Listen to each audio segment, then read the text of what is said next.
তো একদিন পর আজকে আমাদের এখানে রোদ মুম্বাইতে। দেখো বাড়িটা কি সুন্দর লাগছে।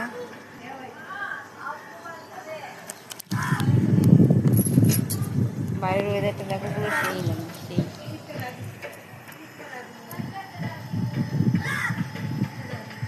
আর এখানে কাকড়া বসে চালাচ্ছে দুপুরবেলা।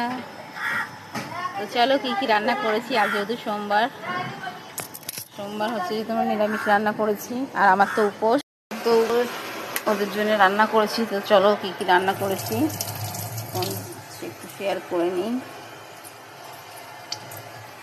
এখন সোনুকে খেতে দেবো। এখানে দেখো প্রথমে ভাত রান্না হয়ে গেছে, আমি খাবো না তো জন্য ছোটো হাঁড়িতে রান্না করেছি। আর এখানে রয়েছে আলু ভাজা, কুমড়ো ভাজা, ঢ্যাঁড়স ভাজা।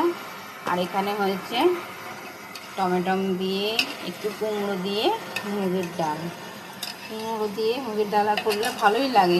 মুগের ডালের মধ্যে কিছু একটু সবজি দিলে না সেই ডালটা টেস্ট হয়ে যায়। তো চলো শুভ দুপুরে শুভেচ্ছা রইলো। সবাই ভালো থাকবে, সুস্থ থাকবে আর পাশে থাকবে। আর ভিডিওটা যারা যারা দেখবে প্লিজ একটা করে লাইক করে দিয়ে বন্ধুরা। দেখো শোনার জন্য এখানে ভাত রেডি করে নিলাম। এই হলো আজকে দুপুরে মেনু। ওকে হচ্ছে যে ঢ্যাঁড়স বাজারে কমই দিয়েছি, কিন্তু কেন ও খাবে না, এসব আলু ভাজা দিয়ে ভাত খাবে। শুভ দুপুরে শুভেচ্ছা রইলো। সবাই ভালো থাকবে, সুস্থ থাকবে।